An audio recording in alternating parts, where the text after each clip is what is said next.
Okay, round two. Name something that's not boring. A laundry? Ooh, a book club. Computer solitaire, huh? Ah, sorry, we were looking for Chumba Casino. That's right, ChumbaCasino.com has over 100 casino-style games. Join today and play for free for your chance to redeem some serious prizes. ChumbaCasino.com. No purchase necessary. Void where prohibited by law. 18 plus. Terms and conditions apply. See website for details.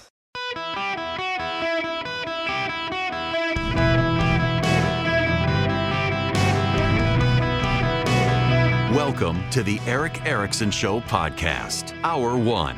Greetings and welcome. It is Eric Erickson here. I hope you're having a lovely, lovely day. The phone number, 877-973-7425.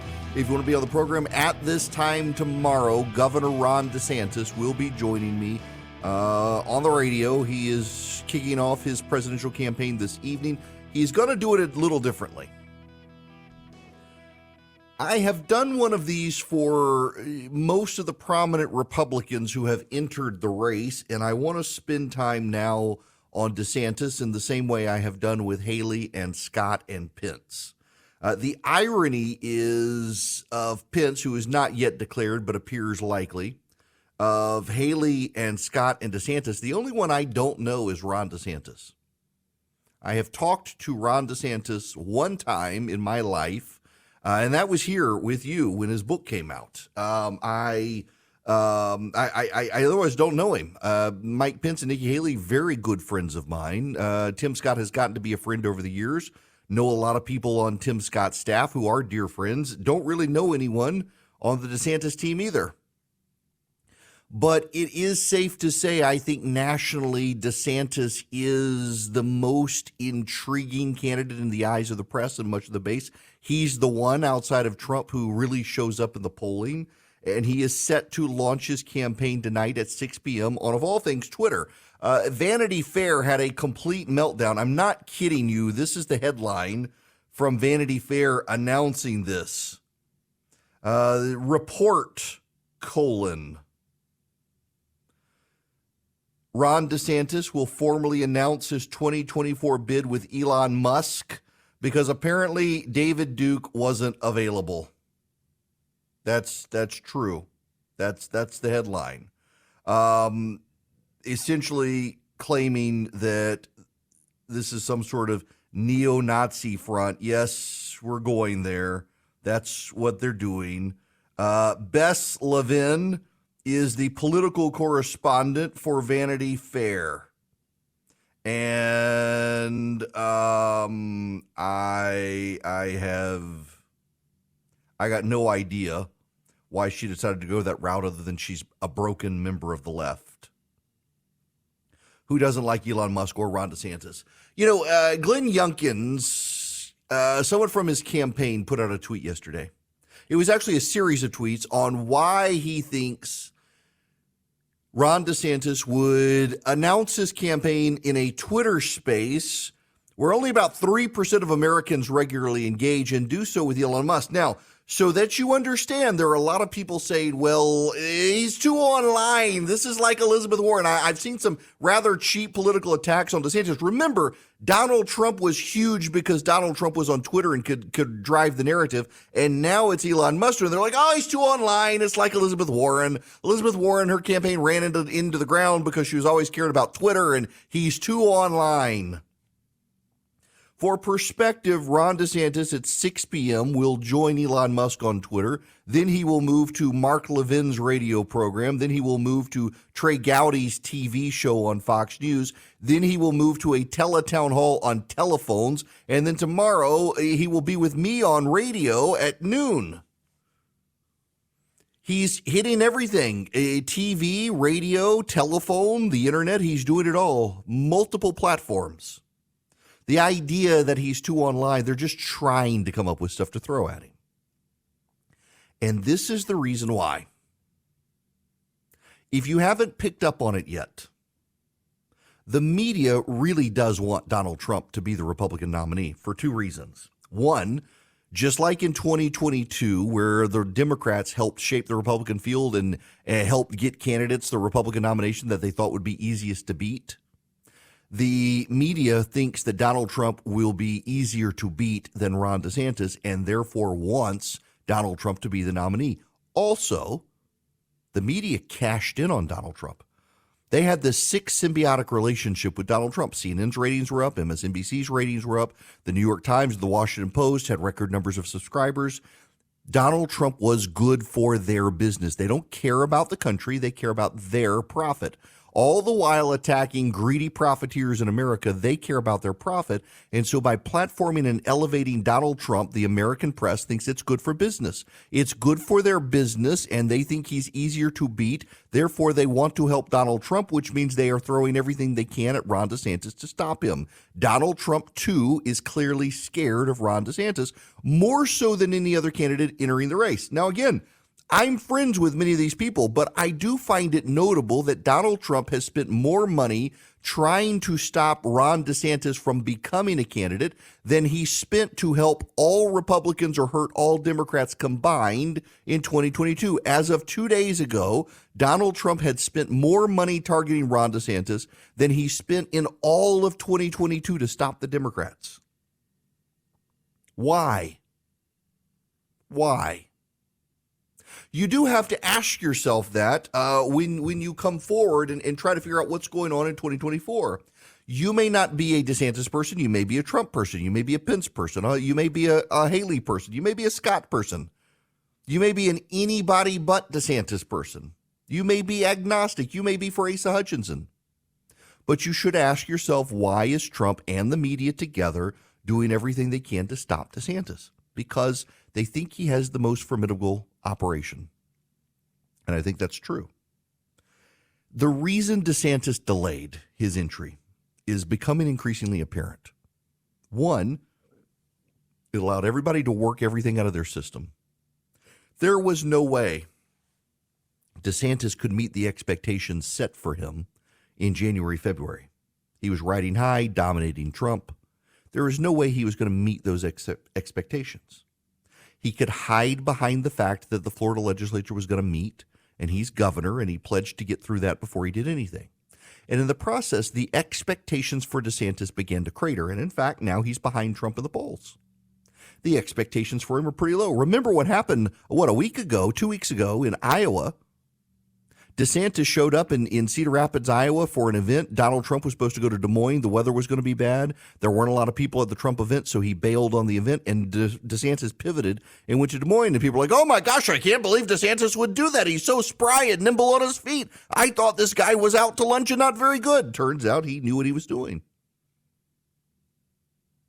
It gave a little hint to the fact that, to a degree, and it wasn't all intentional and it wasn't all by design, but to a degree, the DeSantis team allowed his expectations to crater.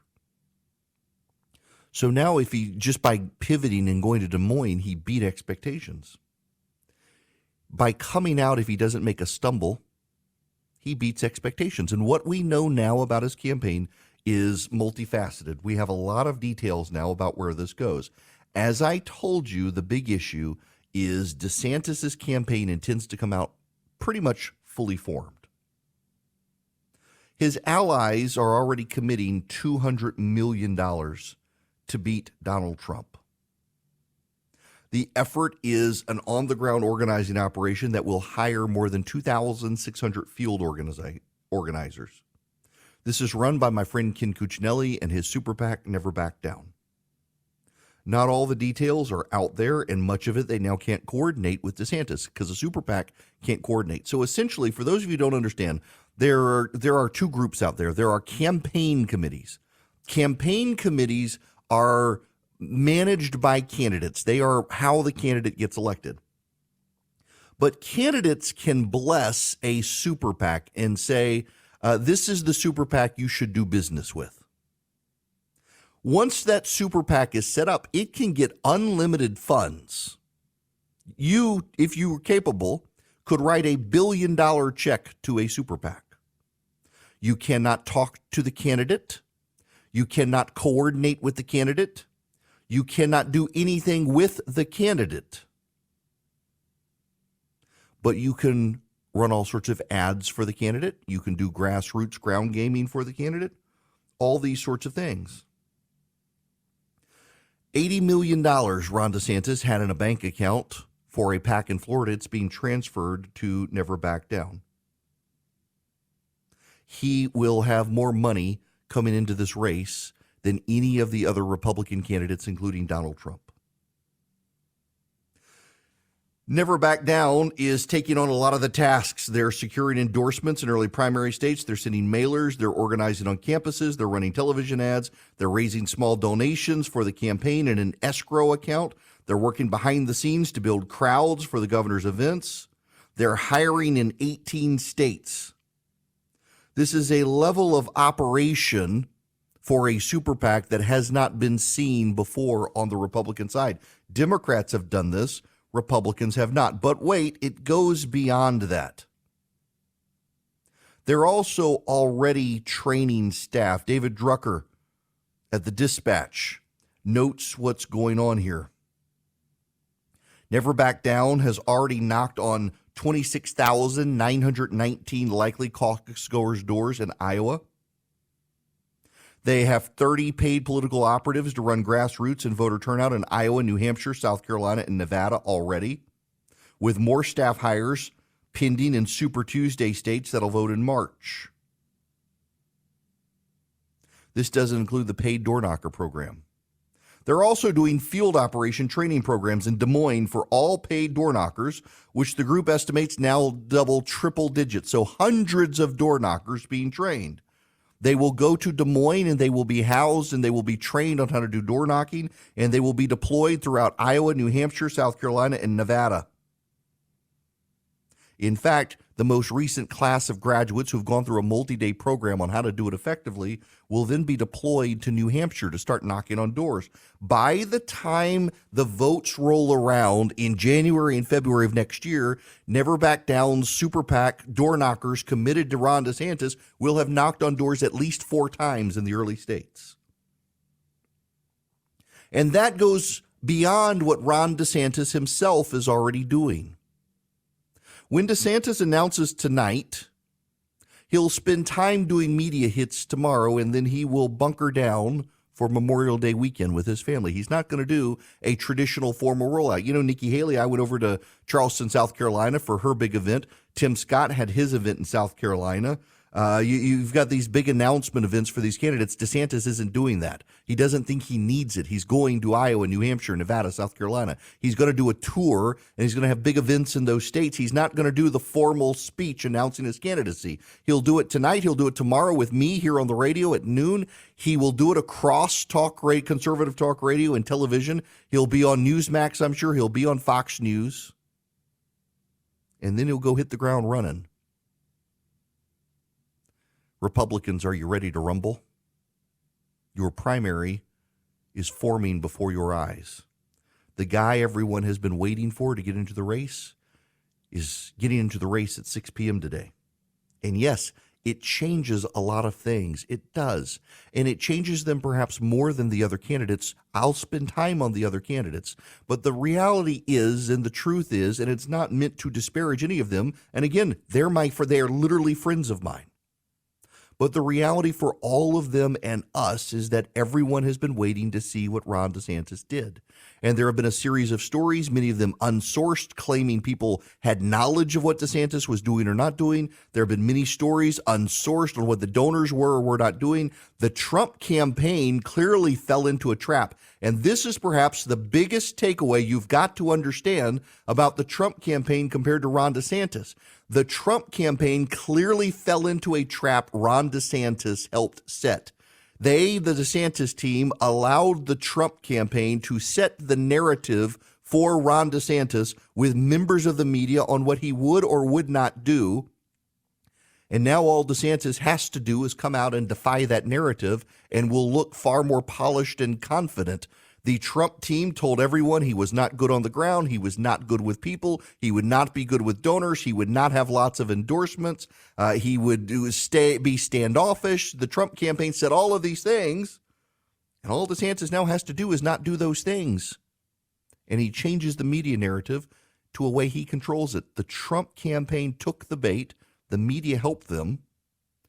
And out of the gate now, ready to rumble, here comes Ron DeSantis, defying all the expectations he allowed the Trump campaign to set for Ron DeSantis. Not a bad stroke of genius out of the gate for this campaign to get started.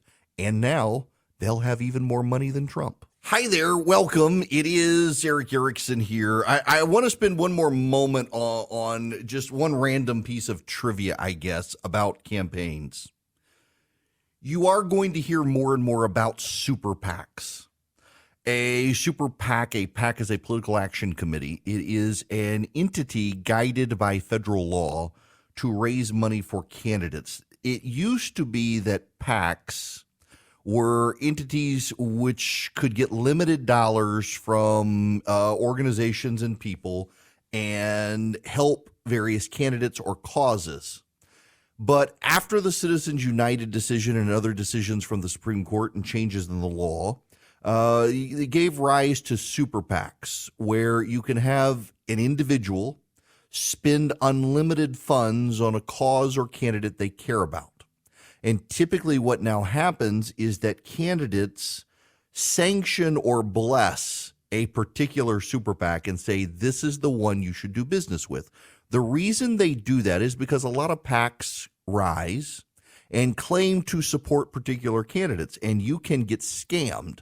The grifters have a field day, come at you saying, we support candidate X and you do too, give us money, and you get ripped off. So the candidates tend to come out and say, actually, don't do business with that one, do business with this one. And then the super PAC is not allowed to coordinate with the candidate. They can't talk privately, and that's the key. They can talk publicly. So, for example, the super PAC can announce our public poll says X, Y, and Z and put it on Twitter, and the candidate gets it. The candidate goes on YouTube and puts a bunch of B-roll footage of him walking around in high definition that the super PAC then uses for ads. So there are ways they work together without talking directly to each other, and the super PAC can get unlimited funds while the campaign committee can only get a limited amount per person, no corporations, guided by federal law. They've become a big deal these days. Now, what's also a big deal is the stock market. I don't know if you heard, but interest rates are probably still going to go up several more times this year. According to Federal Reserve governors, you probably want to think about using gold and silver in your retirement. 800-450-2566 is Advantage Gold's number if you want to talk to them. They have the top people selling gold and silver. They've got a fantastic IRA department. They can give you their free gold IRA investment kit that tells you how to comply with IRS rules. You cannot buy gold and silver and just keep it in your jewelry box and say it's part of my IRA. There are rules that govern how you have to use them, and Advantage Gold can teach you them very straightforward, no gimmicks, truthfully, and give you the best deals on gold and silver. 800-450-2566 is their number. Call them, tell them I sent you, 800-450-2566. If you are at all interested in using gold or silver, other precious metals, for your retirement portfolio, you can get them from Advantage Gold and learn how to use them for retirement or general investing purposes. 800-450-2566. Hello there. It is Eric Erickson here. The phone number is 877-973-7425. I want to play you this clip from Josh Barrow. He's a political pundit, was on CNN, makes a point. Well, I've been making it as well. I think there is a question among some Republicans, though, of whether waiting cost him, because we've seen how in the months since he had that, he soared to re-election. He's sunk in the polls, something that Trump points out every chance he can. Well, and Trump has been campaigning during that period, whereas Ron DeSantis has been governor in Florida and has obviously this shadow campaign. But I think there's been a disadvantage that he is not out there forthrightly making the case for why he ought to be the Republican nominee for president. I'm going to be very interested to see. I mean, you know, he is not the front runner in this race. Donald Trump is the front runner in this race. And so at some point, he's going to have to make the forthright case about why Donald Trump should not be the Republican nominee. He's been sort of oblique about that. And he talks about, I'm a winner. winner without really saying Trump's a loser, even though that's supposed to be the implication. So at some point, he has to make the argument, why not nominate Donald Trump again? There is a way to do that without attacking him from the left. And I don't think we've really seen that attack tried out. I mean, basically, I expect he'll try to make Anthony Fauci Donald Trump's running mate, basically say all the stuff you didn't like during COVID, that stuff started in 2020 on Donald Trump's watch when I was doing something different. So I think, we'll see the extent to which that case resonates. I don't think we've seen him make it in full yet. Yeah, listen, I think that there is a way to deal with Donald Trump. One of the things that has struck me in the last couple of weeks is the way the other candidates have used kid gloves on Trump. For example, the E. Jean Carroll stuff. And I don't think Donald Trump raped this woman, but he also knew her. He denied it, and there's pictures of them together. He may not remember it, but he's been very adamant even after the pictures came out. He never met her, and here are these pictures. But everyone's like, no, the jury didn't find that he raped her. Yeah, but they found other things, and he's got to pay money. There are ways to deal with Trump where you go after his record as president. You take the Tucker Carlson approach that we really didn't get all the grand and glorious things we thought we were getting with him. As Tucker Carlson pointed out, he kind of didn't deliver other than temporary Pyrrhic victories. You go after him for Dr. Fauci. You go after him for shutdowns. You go after him for attacking people like Brian Kemp and Ron DeSantis for reopening their states and reopening schools. There are ways to deal with Trump respectfully, but also notably noting the policy failures that we expected to get. Where is that wall that he said Mexico was going to build? But what about the other candidates? DeSantis is sucking the oxygen out of the room. I think everybody knew DeSantis would suck the oxygen out of the room for a little while. People have been building up and attacking him, planning their attacks, knowing this was coming. The media headlines against DeSantis over the past 3 weeks to a month have been decidedly negative. There's a lot of bullying from the press as well. You do have to understand that the DeSantis team made a constant, consistent, conscientious effort to avoid talking to members of the media. They don't like the press, and they don't think they need the press. And the reality is, when you engage the press, all they care about is the Trump feud and the Trump rivalry, and they want to ask about Trump. They don't want to ask about your policies. This was the staffer for Glenn Youngkin. What he put out, and it made a lot of sense, is that Glenn Youngkin did one press conference when running for governor of Virginia. And at that press conference, the only thing the media cared about was Donald Trump. So they stopped having press conferences. They did ads and they did events. And it worked. You don't have to deal with the press. Now, the other candidates are dealing more with the press. And what of the other candidates? The Wall Street Journal has a piece out on Tim Scott running for president. And the headline for this piece about Scott is Tim Scott bets personal story will boost long shot 2024 White House bid. The 54-year-old South Carolina senator officially announced his presidential bid Monday. To prepare for his long-shot run, he has visited states that will be key to deciding the GOP nomination as part of a Faith in America tour, a reference to his evangelical Christian faith. Scott's the only black Republican in the Senate, says his ascent to Congress makes him the candidate most equipped to speak to the American dream. Scott has so far negligible support with GOP primary voters.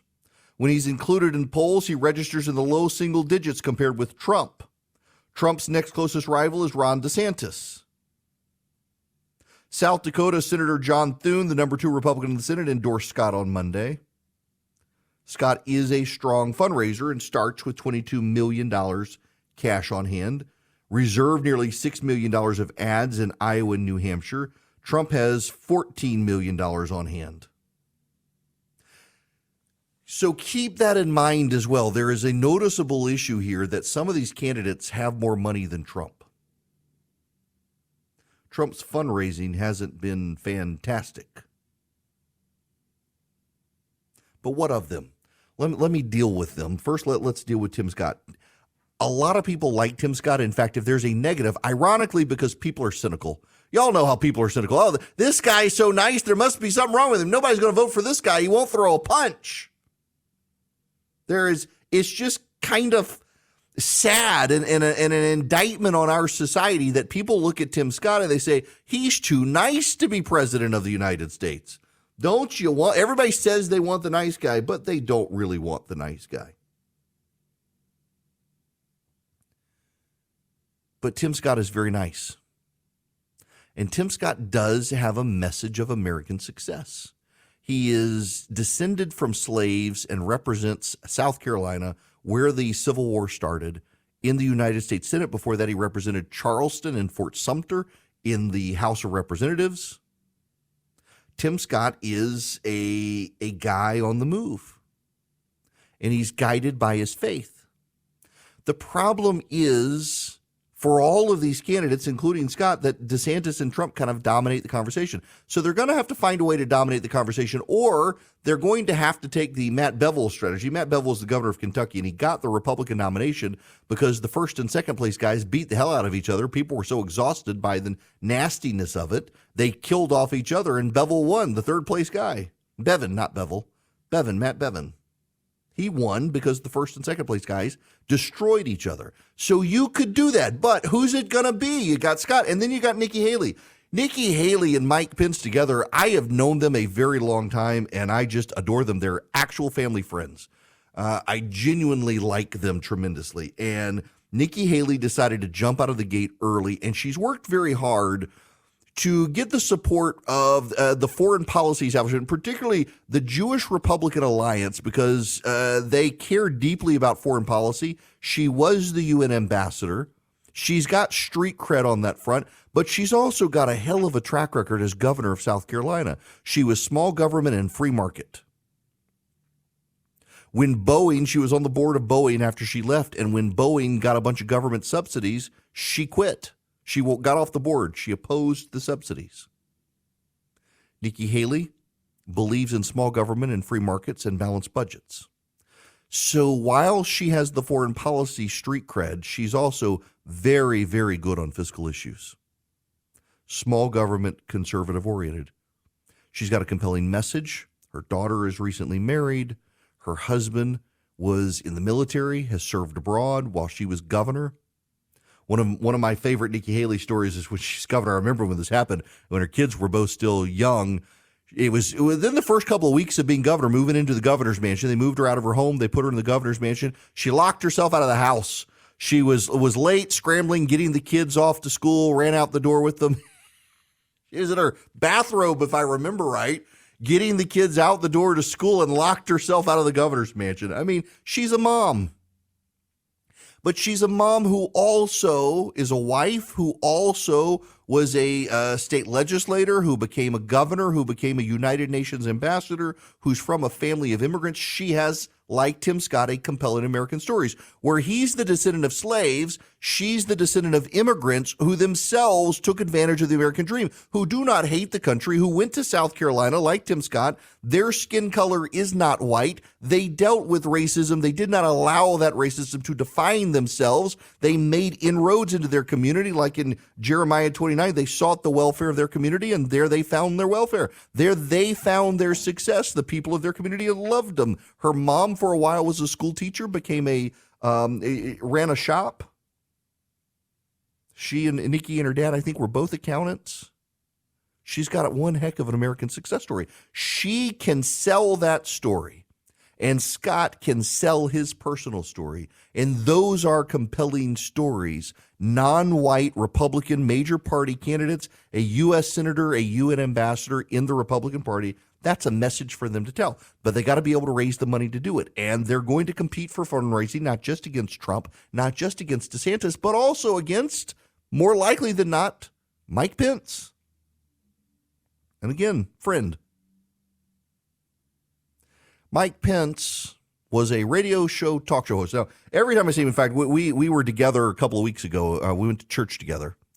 And every time we see each other, he says, "How are your ratings doing?" He wants to know about the ratings. He wants to know about the markets I'm in. He wants to know about my wife. To give you a sense of a guy that Mike Pence is, y'all know 2 weeks ago, Christie had her lung scans. So it was 3 weeks ago that I was with the vice president. And he pulled me into a room just for me and my daughter to talk to him. And he said, "Christie's scans have got to be coming up." And I had forgotten they were coming up. I tend to repress it. And I said, "Yeah, they got to be coming up soon." He's like, "They must be in the next couple of weeks." I said, "Well, how do you know?" He says, "Well, because I keep it on my calendar to pray for her, right? It's every 3 months we keep it on the calendar to pray for her. So it's got to be coming up. Been praying for her." And I mean, that is the sort of guy that he is. He and his wife are. They are just salt of the earth people, guided by his faith. Mike Pence has a more difficult challenge than any of these other candidates. Nikki Haley has the same challenge to a degree, although I think with Pence it's more. How do you convince people to vote for you instead of your boss? If you're running against Trump, why you, not him? Why should you go for you as opposed to the guy who made you vice president? Now, Pence is his own man, and I don't mean that disrespectfully. You get what I mean? He became vice president because Donald Trump picked him, and we don't refer to him now as Governor Pence. He was governor of Indiana. We refer to him as Vice President Pence, and who is he vice president for? Donald Trump. So he's got to be able to sell that. Pence has an evangelical base that adores him. He has developed friendships over the years with pastors, with congregants. He knows Iowa. He knows the grassroots. He knows the evangelical leaders. But he's got to make his case that it's his turn, his time, him, not his boss. And I think he's got a tough case in that regard. But gosh, I profoundly think so highly of the man. He would be a great president. He would genuinely be someone we could go to sleep at night knowing we have a good man in charge. But he's got to be able to make that case to the voters. All of them have cases they've got to make. Scott has no executive experience. Haley has executive experience but worked for Trump, so why her, not him? Same with Pence, who's got executive experience. And then they all stand, honestly, according to the polling, in the shadow of Ron DeSantis, who will come into the race with more money than any of them. In fact, I do think more money than all of them combined when you take into account his super PAC as well. And many of them, ironically, including Tim Scott, who just entered the race, has more money than Donald Trump. And so that leads you to the other issue of Donald Trump and how does he run for office when he's still got to spend all of his money on his legal bills and more indictments might be coming? I mean, this race is not a done deal, and they all have opportunities to shine in various ways if they can and get out from under the shadow of the Trump-DeSantis primary. Now, I got to tell you about the Eden Pure Thunderstorm. This week is the BOGO. It's buy one, get one free. So if you buy an Eden Pure Thunderstorm, you're going to get one for free. You buy two, you get two for free. You buy three, you get three. You understand what I'm saying here? So you go to EdenPureDeals.com and you put in the discount code ERIC, E-R-I-C-K, and you will get an Eden Pure Thunderstorm. You use the BOGO code, which is just my name, Eric, and you buy one, you get one for free. They wipe out odors. This is why I travel with them. I keep one in my travel bag. They're small. I can hold it in my hand. They plug into the wall. They use they're filterless, so they use an electrostatic plate instead of a filter, so you don't have to get a subscription for the filters. It pulls out the dust, it pulls out the pollen, and it wipes out the odors. They're fantastic. Buy one, get one free. EdenPureDeals.com. The discount code is ERIC, E-R-I-C-K. EdenPureDeals.com is the website. You put in the discount code ERIC, you buy an Eden Pure Thunderstorm, you're going to get one for free. Greetings, welcome. It's Eric Erickson here. The phone number is 877-973-7425. Should you wish to be on the program, always happy to have you. Reminder tomorrow, right at the beginning of the show, 12:06 p.m. Eastern Time.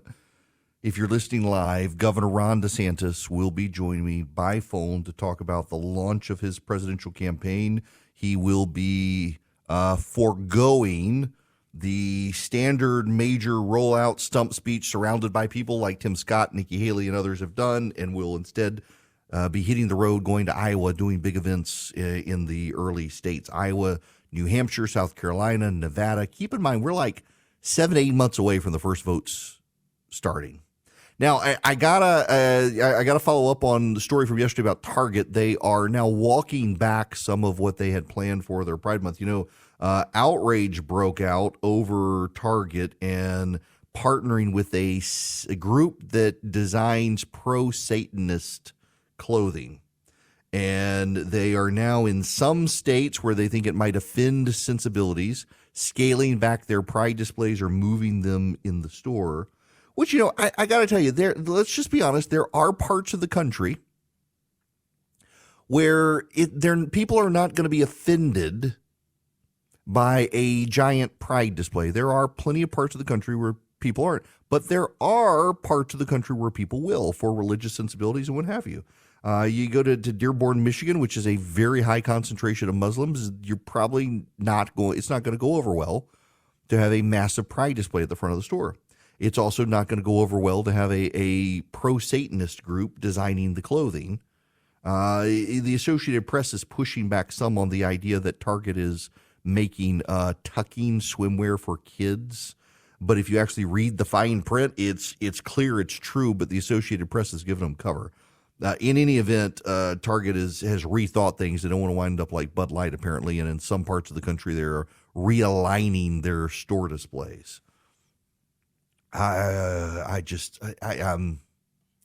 had a lot more that I could say, but I won't. All right. I wish to play you this audio from Representative Bill Johnson about the EV situation. And you mentioned rare earth. China has 75% of the lithium capacity, lithium batteries. So we're going to go to China to transition away from stuff that we have, and that's oil and gas. That's exactly right. We are more dependent on China today for rare earth minerals and critical materials for the electrification of the transportation system that the Biden administration is pushing. We're more dependent on China for those materials than we've ever been dependent upon OPEC. And you mentioned the cost of an electric vehicle. Let's not forget that when that battery reaches its end of life, number one, we don't have a way to dispose of it or recycle it. Number two, $10,000 to $20,000. How many people do you know that can afford $10,000 to $20,000 to replace the battery? This is becoming a weak point with the Biden administration. It's starting to circulate in polling among the middle class and non-white voters. They do not want to be forced into buying electric cars. Another weakness, along with gas stoves, the GOP intends to play up. When we come back, though, I got to give you an update on the debt ceiling. Negotiators at the White House continuing conversations. Kevin McCarthy beginning to express his frustrations, and Joe Biden mad at the press not giving him attaboys. With the Lucky Land Slots, you can get lucky just about anywhere. This is your captain speaking. We've got clear runway and the weather's fine, but we're just going to circle up here a while and get lucky. No, nothing like that. It's just these cash prizes add up quick. So I suggest you sit back, keep your tray table upright, and start getting lucky. Play for free at LuckyLandSlots.com. Are you feeling lucky? No purchase necessary. Void where prohibited by law. 18+ terms and conditions apply. See website for details.